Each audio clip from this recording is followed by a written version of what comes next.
everyone, and welcome to our 18th installment of Tango Kilo Sierra. Today, we're out here on beautiful Lake M.R.E. once again. We're gonna do our first Lake M.R.E. video of the year. We're gonna do a lot out here in the summer, especially around July. But as you can see, we got the dam just up in this general direction here. I'll try to get a little bit better view of the columns and stuff that stick about the water over there. And then today we're gonna camp out this beautiful island behind me, and we got some bushcrafting that we're gonna try to get into. We're not gonna do any fishing this time because the fishing isn't the best this time of year, especially where I'm at right now. So we're just gonna let that be until the summertime. But as far as I can show you, get up here on this island, it's just a small little something to get a nice fun video from. We've got some really delicious stuff planned for dinner this time, and hopefully a raccoon won't come and try to steal it. But we're gonna get us some firewood, a little fire hole dug. You see the back part, that's mainland right there, mainland of the lake. That leads into Lexington and who's and whatnot. But I'll show you around a little bit and get us a little fire hole dug, and then we'll get into our bushcrafting. As you can see, we've got our hole, a little fire pit that somebody set up for us here. That's where we'll be making our bed for the night. One thing I'd like to say now is I appreciate everyone who's given me the awesome support that you have since this channel started. You guys are the best. I'm gonna have a beer for y'all later. It's still a little early in the day for any of our to taste the mountains. But if you haven't liked and subscribed yet, please consider doing so. And if you have already liked and subscribed, thank you. You're a part of my family, and we're going to continue to do this because of your support. Also, if you're feeling a little bit generous and like to see me camp out awesome places like this, even though it's going to be a little cold outside, I have a PayPal in the description under this video. So whatever you can give is much appreciated, even if it's just a like and subscribe. Thank you, guys. All right, ladies and gentlemen, so over the next few months until it gets warm, which we'll still probably use these when it gets warm, we're gonna I am going to dig a couple of different holes that they taught us to dig when I was in the military. First hole that I'd like to talk about is a fighting hole. That is usually a 6'2" by 3 foot, which is one of these entrenchment tools deep hole that keeps you safe while you're asleep. Bullets just pass right over the top of you. The berm around you will, make them skip off, keep them from coming down the hole to hurt you. And of course, you've got dirt walls on each side that keep you from getting blown up or anything like that. But I think for today, because of the quartz and the super chunky rocks that we're gonna be dealing with, we're just gonna dig a skirmish. What a skirmish is it usually goes behind a actual fighting position hole, and it's pretty much just a divot in the ground with a little berm that goes around it that you lay in just to stay under direct fire, so nobody can really see you nor try to hit you. And these are all tactics that were used in World War II, World War I, back when they started using trenching as a war tactic. So, that being said, let's get to digging. Of course, going to use our awesome bespoke post e-tool that was donated to us by our good friend that I told you about at the beach video. That was much appreciated. See, I could use it as like a pickaxe type thing here.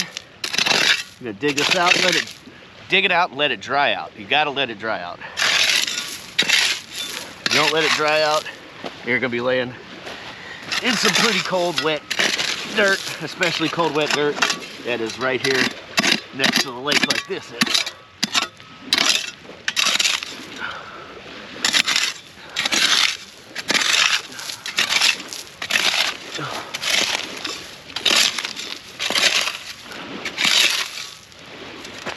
As you can see, this is a pretty rocky type ground.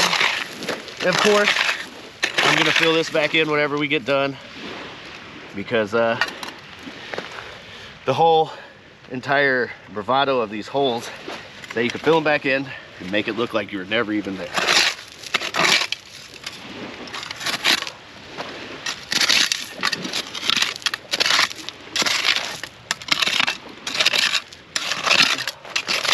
Get down to that clay bottom there. Knock all these somewhat chunky rocks out the way.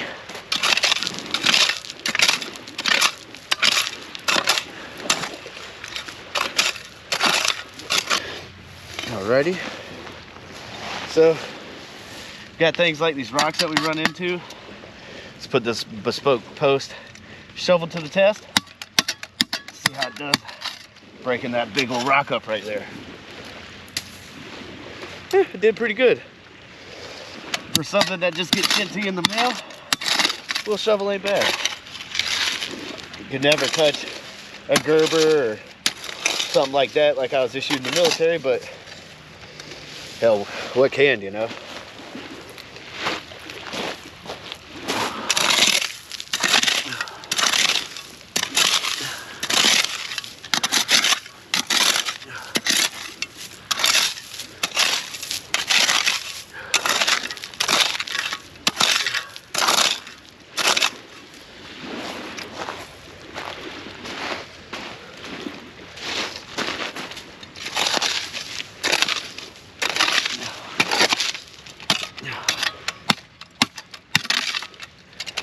There, just pound right through them. That's why you put it in the pickaxe mode, a little bit loose, but it gets the job done. There we go.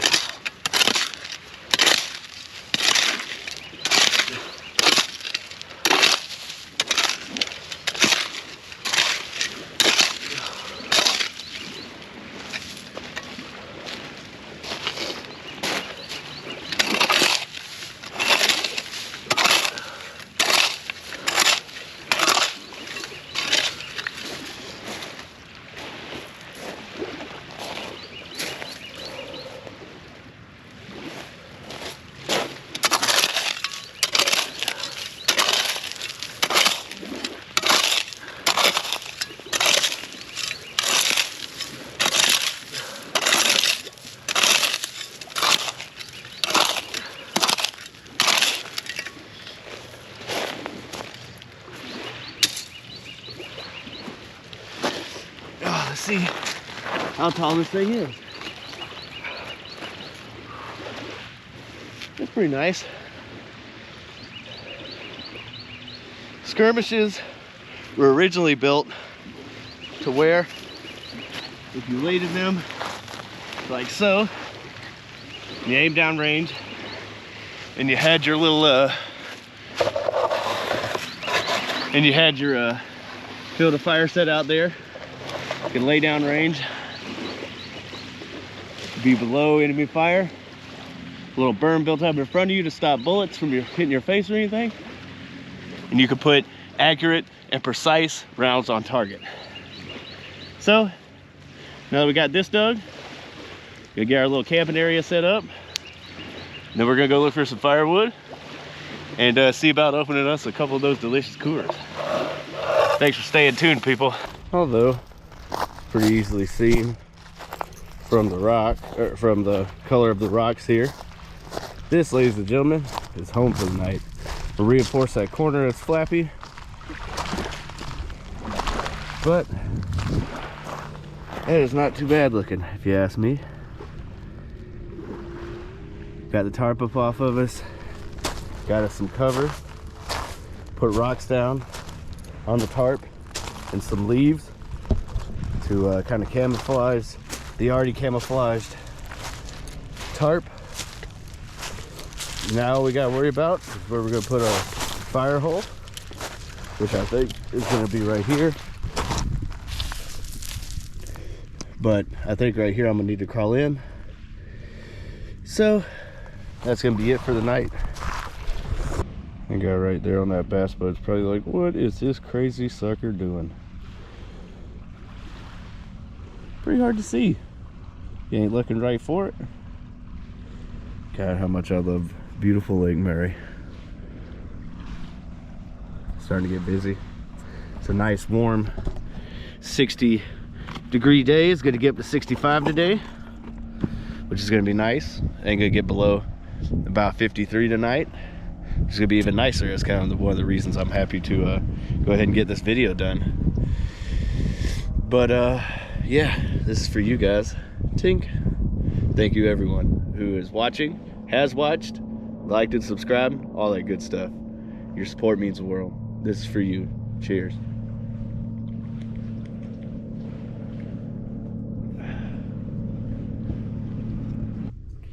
All right, ladies and gentlemen, so we've got our compass here with our sight wire and our ruler. Figured this would be a good time just to use it real fast before we do a video where we read a map and show y'all how to shoot your back azimuths and all that cool fun stuff. But as you can see out there, that's towards the dam. So we're gonna perfectly put our sight wire right on that tower out there. From what it says, that tower that I've got my sight wire on, just to the left of that that little island there, is due east. Like almost dead east, if you can see what I'm talking about here. You can see the magnifying glass would come in very handy, and it lines up with that little sight wire pretty good. From where we came from, where we got on Awesome Uncle and Awesome Aunt's boat so they could bring me out here, is due exactly southwest, as you can see, just back towards the mainland and those trees. So due east is our dam. Then Dreher Island State Park, we'll turn around, point it back that direction, line our sight wire up with Dreher Island State Park. Let's see where it ends up. So that is pretty much west, east-west, just a couple notches. So that's pretty cool. Just as long as you know where you're generally located, this little thing comes in handy, because then you know which direction to go, or if you have to call emergency services or anything of that nature, you know exactly how far and in which direction you are from a main land point. So say I was stuck out here in the middle of the lake and I had to call a tow, you know, just randomly on a boat. Not that I would be stuck out here, but let's just say notional purposes. And I had to tell them when I was here on this island. And they were coming straight from that dam right there. I would tell them that they need to go from the dam there towards the Siesta Marina where we put in. I'd tell them they had to go south. I am south, almost, well, no, sorry, southwest. I'm southwest from the dam out here on Twin Islands. So hopefully that gives you a little insight, if you don't know how to read a compass, on what compasses are meant for and how they're used just in day-to-day life still to this day, even though we've got cell phones and all this other technology. This little guy right here could save your life in a dire straight situation. So bespoke box compass, I'll give a 10 out of 10 on that. Y'all did great on that. All right, ladies and gentlemen, well, our shovel had an unfortunate mishap. It is cheapo, you know, it happens. and I can't get it to screw back on as far as the shaft to go back the way it's supposed to. So what you do is you slap it against a tree until it goes back straight. I used to have to do this in the military all the time, and then you can start to unscrew it at the little screw point again. So that's pretty cool. In saying that and fixing the shovel back, we're going to show you a little special something that the military taught me that helped me through, you know, some rough times in my life. And this might be a little bit of TMI for people, but I think survival means more than comfortability, because there is no comfortability in survival.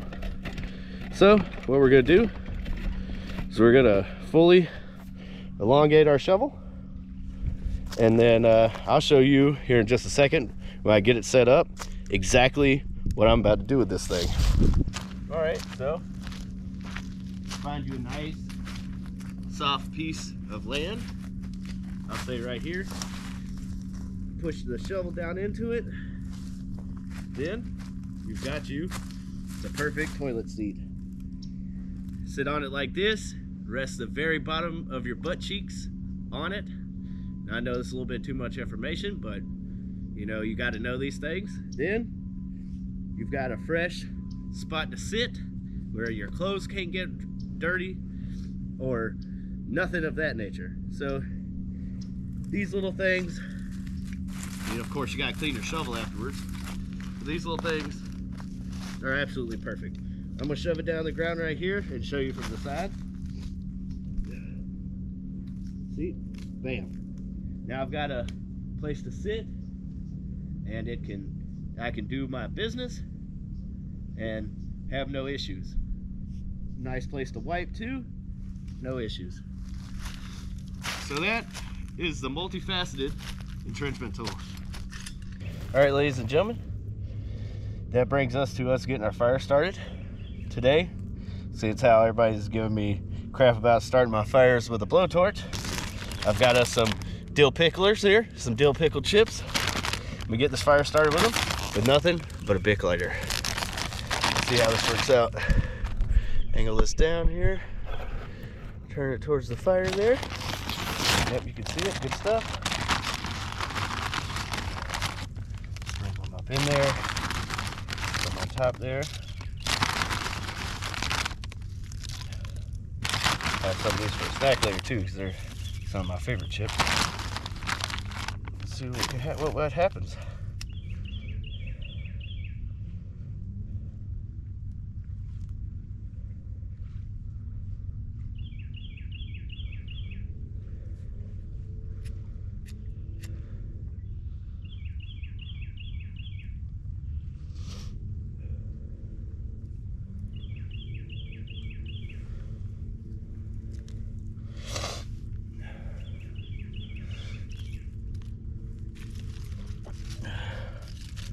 So that didn't work.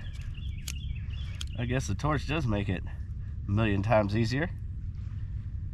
I understand everybody giving me crap about it now. Let's see what we can do here.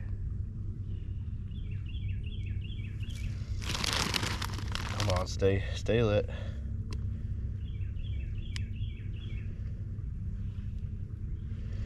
You got this little dill pickle chips.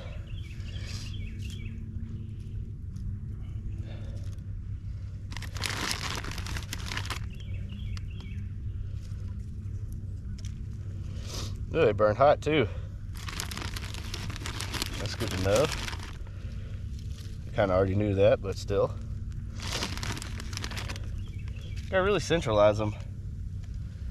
Starting it from the top probably wasn't the best idea, but that is okay.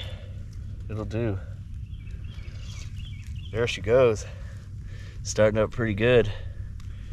As you can see, getting it rolling.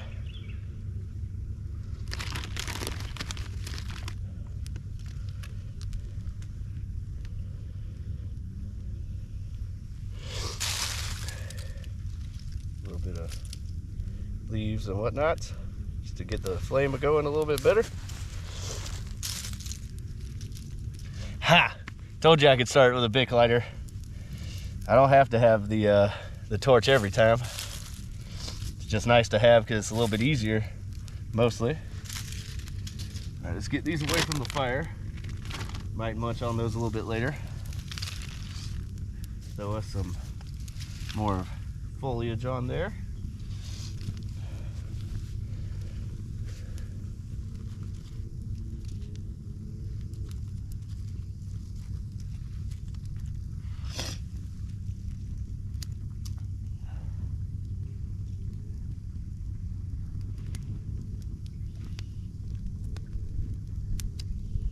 There we go.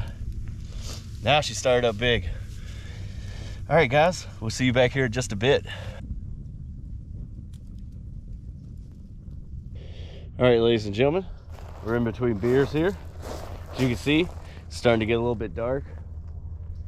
It's probably going around 4:30, maybe 5 o'clock, I'm not sure. But we like to walk along here. I want to show you guys the final video of home tonight. We've got our camping netting set up. We dug it out a little bit better. But, you know, it could never be too good. Might as well make it as cozy as we can for the night. Got my curtain, or camping netting as people would like to say. Then I've got a sleeping pad on below a what do they call that, a space blanket, so it can hold in the warmth for the night. Because I mean, it's gonna be about 52 degrees, so definitely not the coldest that we've ever camped in. Dang sure great weather compared to some of my other subscribers that live in Canada and whatnot.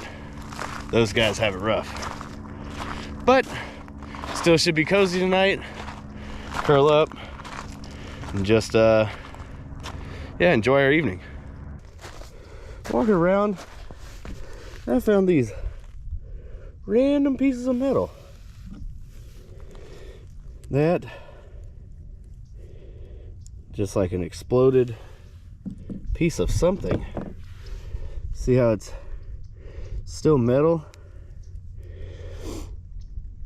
hexagonal shaped head, and it's a cylinder. That's just a piece of metal that melted rock into it.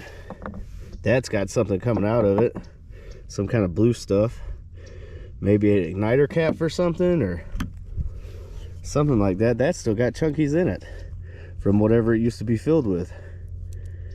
See the cast iron? So that's pretty weird. No freaking way. That is the most intact one that I've found so far. Look at the tail fin. That's definitely a bomb of some kind. It's got a primer on the end of it still. Hexagonal shaped cap. It is known, grab that 12 gauge shotgun shell so it doesn't get freaking washed out into the lake because it's biodegradable plastic, but it is known that they dropped bombs on this lake back before they allowed people to boat out here. So maybe this little guy is something out of one of those big giant bombs, because I think that it's a local known fact that that island behind me, those two islands, and shoot, I guess these islands were all used for bombing runs and practice back in the early 40s, before World War II really officially kicked off and we got into it after Pearl Harbor. So I'm gonna take this back over here. I'm gonna look up a little bit of history on what happened on this lake at this particular part, and I'll see how guys will tell you a little bit about it. I just got done reading up, and it said that back in 1942, before the US officially declared war on Germany and Japan after Pearl Harbor, Japan before Germany, that I'm pretty sure that information, at least, that they used to use these islands and the ones behind us for bombing runs straight from the dam that I'm looking at right there, where that column is, if you can see it. So they tested napalm and various other different kind of canister bombs is what they were. I wonder if any of the canisters are still out here in this lake. They'd have disintegrated by now because these things were made out of cast iron and the canisters were probably either aluminum or steel. So that's still pretty cool. A little bit of history about the island that I'm on. They've also pulled 2 World War II planes out of this lake that crashed back during training, back before, you know, we got into World War II, which is pretty cool. One of them still intact and is at that airport that's next to where I live over there, next to the culvert pipe that I've showed y'all once or twice. But do you imagine flying in from that direction, drop some bombs, and then on to that one where your other brothers and sister planes are laying bombs on that island, and the one in the far back? Because I know on that island over there, Awesome Uncle and Awesome Aunt has found a couple of metal fragments, but nothing quite as intact as that little, from what I've seen, napalm bomb from 75 years ago. That's just about as cool as it gets, if you ask me. All right, guys, well, now that you've had a little history lesson, I will see you guys back here for our awesome cooking segment. Awesome Aunt, Awesome Uncle brought us some firewood. We appreciate that. Y'all be safe. All right, so ladies and gentlemen, so that brings us to our cooking segment.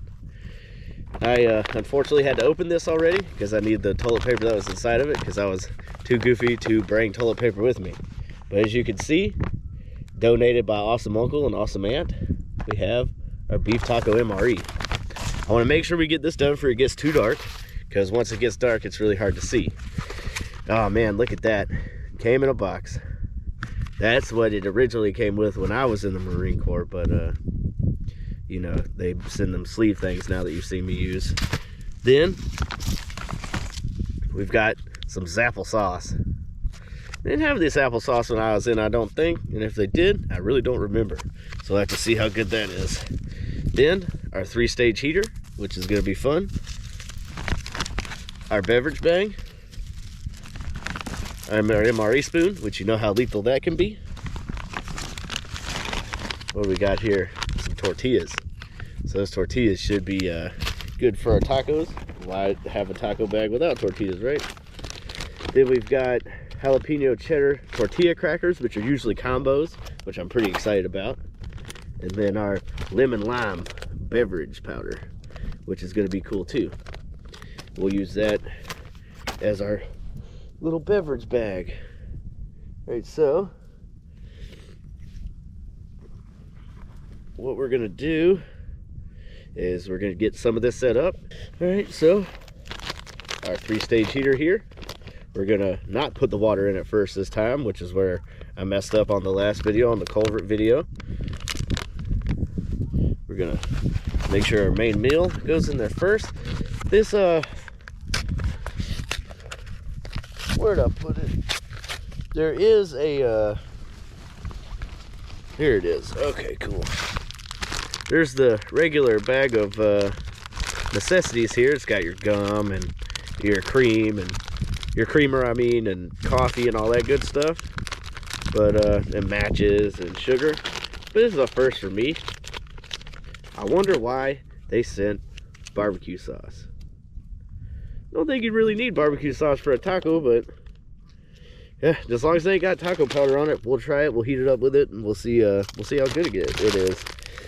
So, what else we got in here? Dang, I didn't even empty the whole pouch. We've got strawberry jam and peanut butter. All right, don't know what we're gonna put that on. We might just save that for later use. All right, so now that we've seen this, we'll put that back where it goes. Use that for later use. Get our main meal open here. Get it put in our bag. Eventually it's gonna get dark, so we might have to break out our GoPro light. Grab me some water. Oh, about messed up there again. Open that up real good. Get our main meal down in there.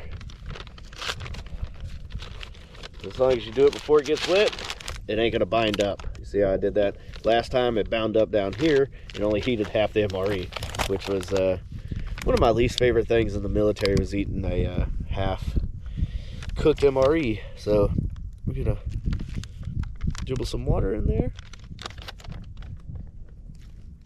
Make sure you don't pass the fill line there, which I did a little bit, but it'll be okay. It shall be okay. At the top, make sure that you go all the way down until you hit the main meal pouch. Open up your box. You can see I'm a little bit more versed with these boxes, and it literally says on the instructions to lean it up against a rock or something. So we're gonna put it up against our backpack there. Barbecue sauce, lemon lime drink powder. Y'all know what drink powder looks like, but we're gonna break it out and try it out anyways. Get us a little drinking powder set up.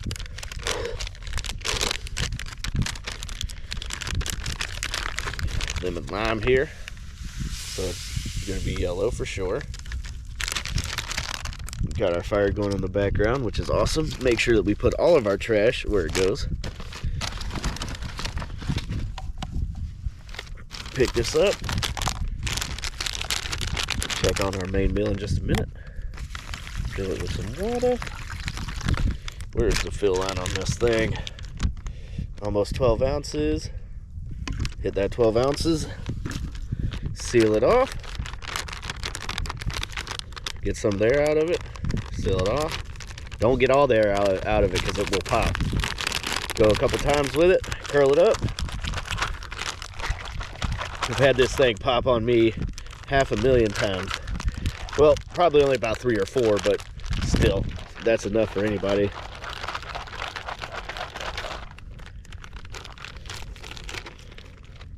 All right. I'm gonna set that off to the side. Not gonna be too bad tonight. Gotta open our applesauce, our Zapple sauce. See how it is.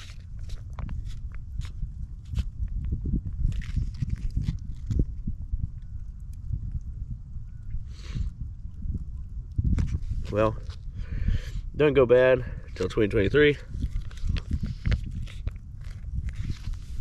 But as you can see,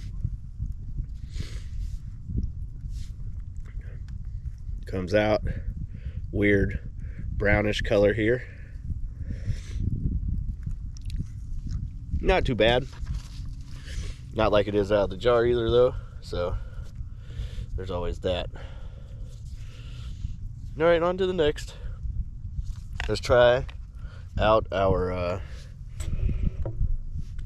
combos, or as they say on here, jalapeno cheddar bites. As you can see, just regular looking little breadstick combos. Yeah, these are my favorite ones too. They're so good. A little spicy. And then, of course, our tortillas. Check on our main meal. Seems to be warming up pretty good. All right, guys. Well, that's the majority of the M.R.E. I'll see you guys back here when the main meal is done cooking. All right, ladies and gents, that's about as good as I think it's gonna ever be. Still got our heater going, oh shoot, going full force. You see the little bit of steam coming off the top if you look real close. You want to make sure that you distribute from the top to the bottom your main meal, because it gets a lot warmer down here at the bottom than it does up here at the top. And if you listen, you can hear it sizzling. What I'm gonna do, I'm gonna take this out of here, make sure I leave its little pocket in there, flip it, and reinsert it. What that does is it takes all the stuff at the bottom back to the top where it's cooler and distributes it down to the bottom.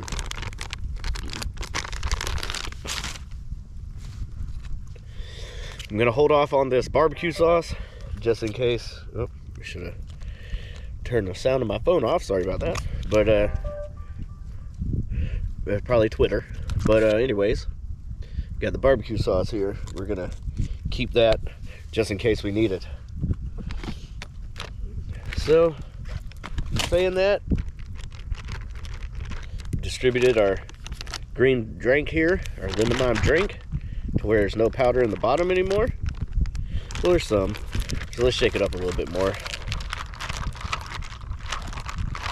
Takes a lot of shaking.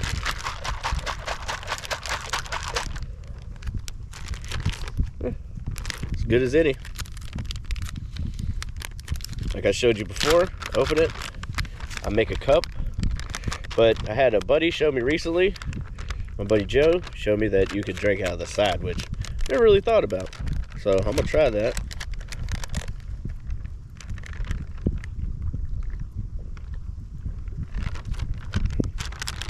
Yeah. Works out just as good as any other way of doing it. Set that aside. I'm pretty sure we're gonna need it for the end of the beef taco here, because I don't think that thing's gonna be too particularly delicious, but I am so excited to be proved wrong. Always keeping our trash in our M.R.E. sleeve, because we're not gonna need it for a bowl this time. Open those up. I've had these tortillas. Oh man, it broke. I've had these tortillas before. They're not bad. Just a little dry. It broke. That's not good. Well, it's okay. That's what you're meant for. Okay. We'll use it like that for now. How about that? We'll just do it regularly. You don't get tortillas very often in these, so pretty cool that we did this time. You can feel the 4-stage heater is burned its way out. Just mix it up a little, and then make sure you press it down where you're going to open it. All right.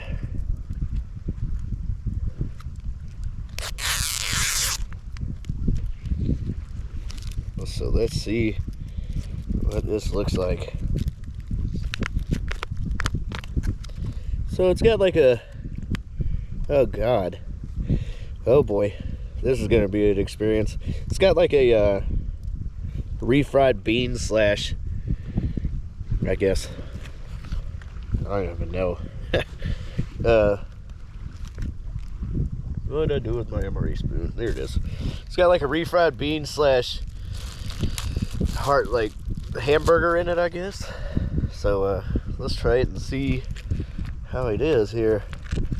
Hopefully it isn't disgusting like it looks. All right, see how this is. For anybody who knows me, you can tell by my facial expression the way this thing tastes.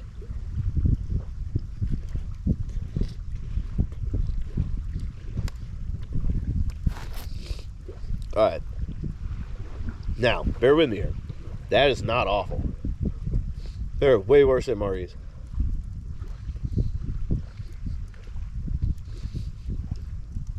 It still has that old meat taste to it, though. They'll never perfect that taste, I'll tell you that. Oh god. All right. Well, I'm gonna add some barbecue sauce to it and see how it turns out. We still got more tortilla. Barbecue. Oh, the aftertaste that leaves in your mouth. Good Lord almighty.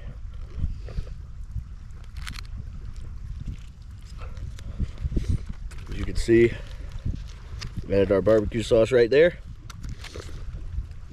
Let's see what happens.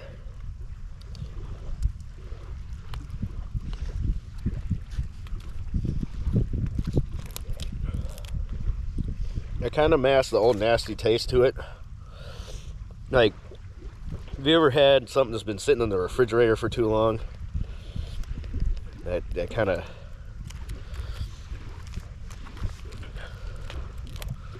I don't know. I don't even know how to explain it. That kind of taste is what we're dealing with here. Let's see if drenching it in barbecue sauce makes it taste any better. They wouldn't have sent the barbecue sauce if this was delicious, I'll tell you that.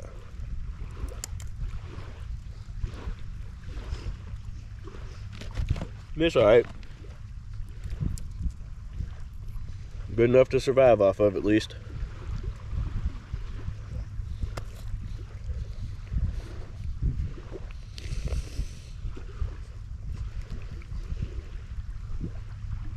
Oh, it's awful. To anyone who hasn't eaten an M.R.E before,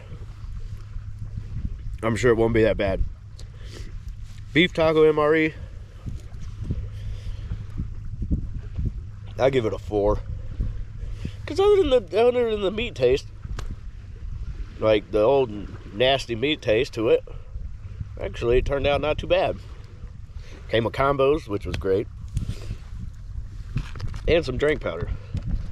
So, in saying that, that concludes our M.R.E. We shall see you guys at bedtime. It's starting to get a little cold, so I'm gonna get this fire going real good, get it raging one last good time, and then we'll see you guys in the hole over there in the dark that you really can't see. All right, ladies and gentlemen, well, that brings us to our nighttime segment. About to crawl in our tent here and get in bed. Got all of our gear under here because there is about a 30% chance of rain tonight, but yeah, we'll see about that. Hopefully it doesn't rain, because that would suck. But let's go ahead and crawl in here. All right, so. Ooh. Oh, okay. Not take the cami netting with us. Okay. This isn't gonna be too bad. Feels comfortable already. All right. What the heck is that? GoPro stuff, that's right. Put that up there. Okay, well, ladies and gentlemen, under our tarp, as you can see, got our cami netting set up all the way around practically.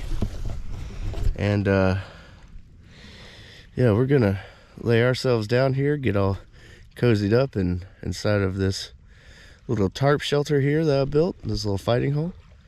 And we'll see you guys in the morning. Morning, everybody.